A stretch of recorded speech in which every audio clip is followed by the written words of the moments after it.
And Would you like to read it? I would. This is actually not the article that I had started with. I have seen this topic 3 times today. And, I work primarily on the spiritual paranormal side. And I have had clients who believed that they had been cursed, that needed resolution to that feeling. And this is an article from Live Science, but it's a little bit older. It's from July 27th. And it is The Evil Eye, a closer look. Everyone gets a dirty look now and then, and we usually think little of it, especially if we deserved it. For most of us, it is soon shrugged off, but in many places, belief in the evil eye is taken very seriously and requires immediate action to avoid harm. The evil eye is a human look believed to cause harm to someone or something. The supernatural harm may come in the form of a minor misfortune or more serious disease, injury, and even death. Folklorist Alan Dundes, in his edited volume, The Evil Eye, a Casebook, notes that the victim's good fortune, good health, or good looks, or unguarded comments about them, invite or provoke an attack by someone with the evil eye. Symptoms of illness caused by the evil eye include loss of appetite, excessive yawning, hiccups, vomiting, and fever. If the object attacked is a cow, its milk may dry up. If a plant or fruit tree, it may suddenly wither or dry and die. The evil eye is also said to cause a number of other maladies, including insomnia, fatigue, depression, and diarrhea. In many places, disease is considered a magical as well as a medical issue, and the reason a given person succumbs to a malady may be attributed to a curse instead of random chance or exposure to a virus. It can even affect objects and buildings. The evil eye cast upon a vehicle may cause breakdown irreparably, while a house so cursed may soon develop a leaky roof or an insect infestation. Just about anything that goes wrong may be blamed on the power of the evil eye. The evil eye is well known throughout history.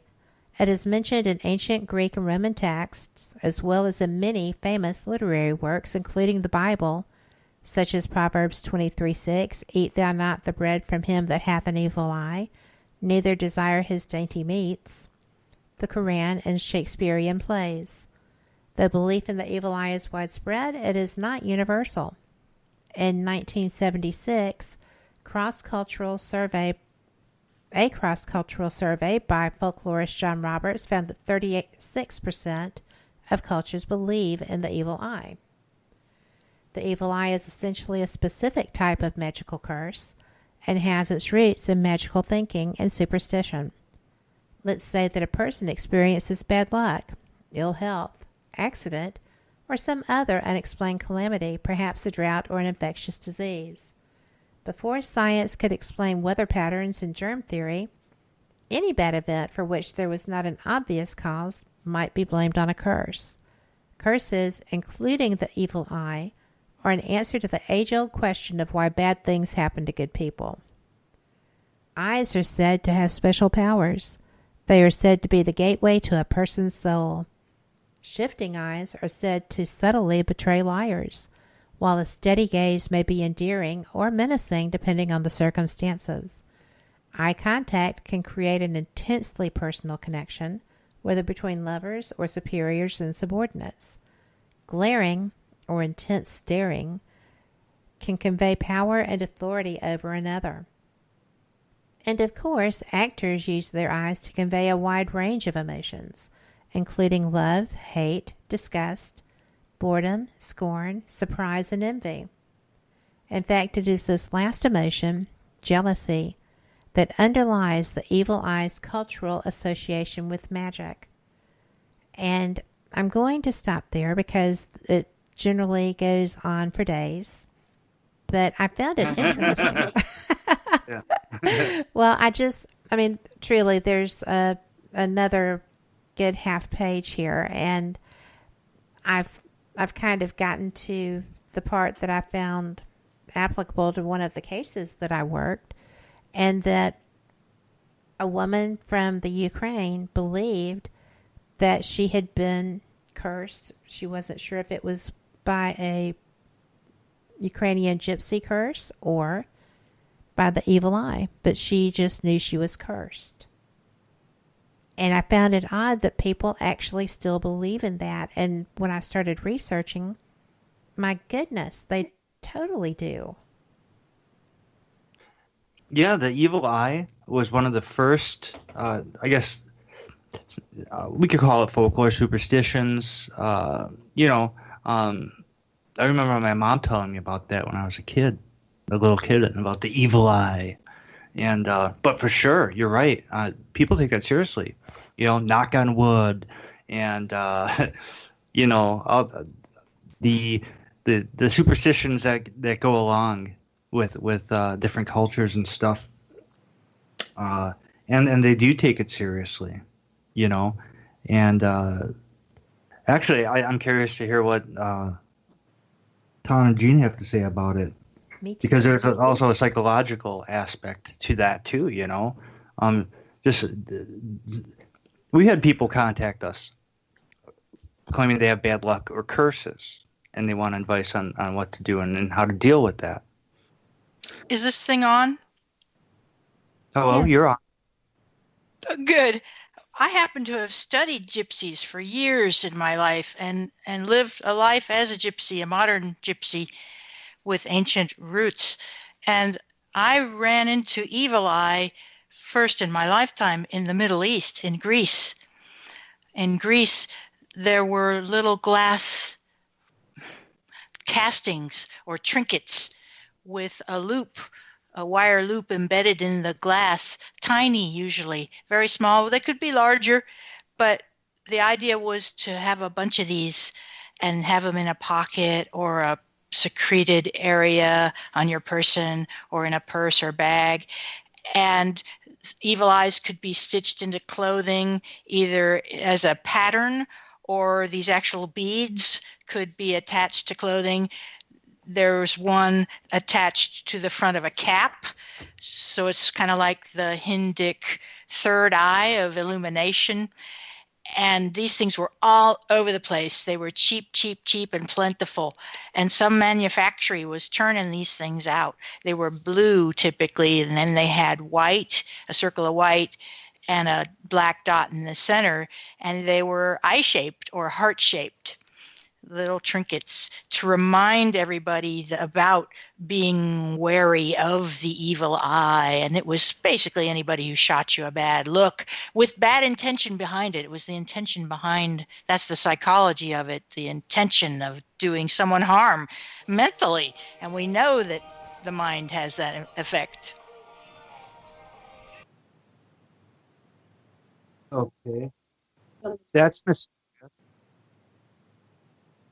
I'm just grooving to the tunes. We have one of them evil eyes. So what's Tom think about all this? Well, I had a puzzled look on my face when the music came on, so don't anybody interpret that as an evil eye. but when I see people in therapy, sometimes people give me a look and I'm not sure what they're thinking. And so I can see where if there's certain situations that come up and in certain content of conversations that eyes are a powerful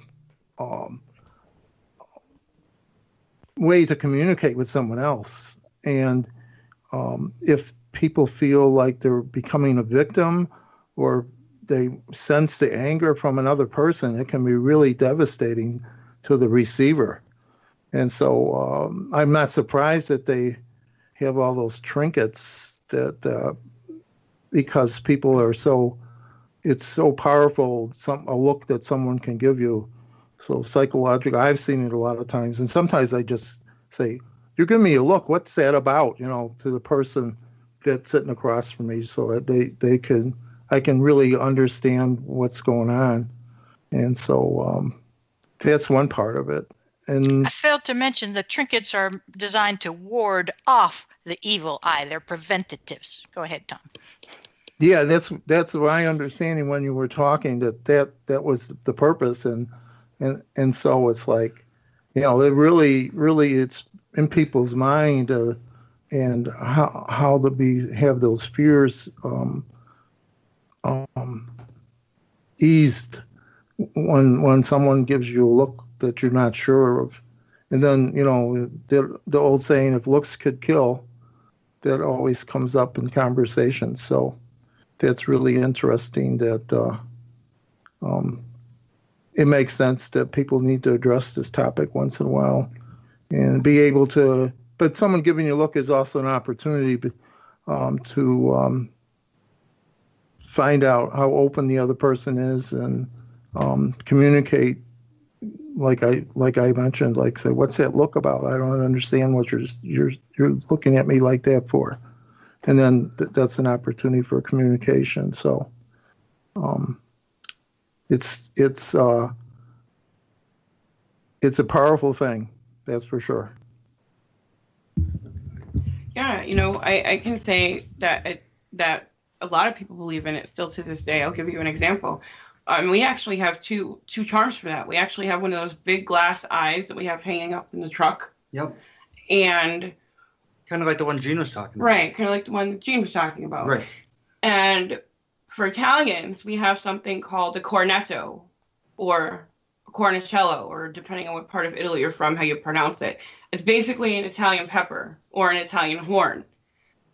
People wear them as necklace charms. People put them over their front doors. People hang them in their vehicles. And in my neighborhood growing up,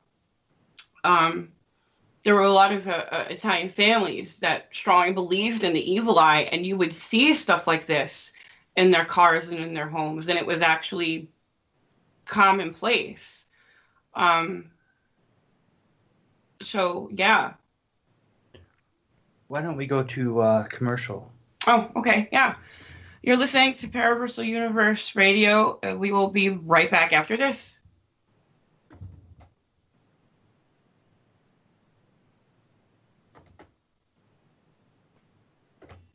Support for NPR and the following message come from Sony Pictures Classics' new film, Never Look Away, from the writer-director of Academy Award-winning The Lives of Others, and inspired by real events, in select theaters now.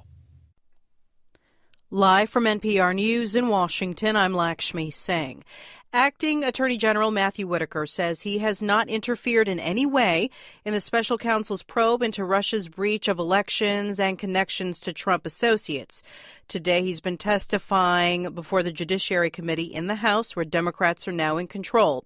The committee chairman, Congressman Gerald Nadler of New York, told Whitaker he should have recused himself from oversight of the investigation given his past criticism of the special counsel. But in my view, your conduct, including your decision to ignore important ethics advice when you became acting attorney general, no matter the consequences, falls well short of the mark.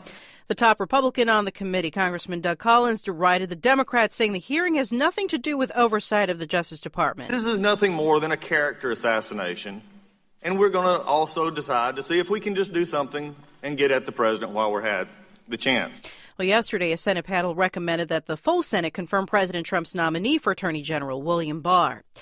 Amazon founder Jeff Bezos is accusing the National Enquirer of attempted blackmail over explicit photos of him. NPR's Alina Selyuk reports the tabloid's parent company, American Media Inc., is pushing back. Bezos is accusing American media and the National Enquirer of extortion and blackmail. He has publicly posted the text of emails that he says were sent by officials at the company, and the emails demand that Bezos and his legal team stop investigating how the tabloid got a hold of the intimate text messages that he allegedly sent to his girlfriend with whom he was having an affair. AMI now says it believes fervently that it acted lawfully in its reporting on Bezos and that it was, quote, in good faith negotiations to resolve all matters with him. AMI also says its board will investigate Bezos' claims.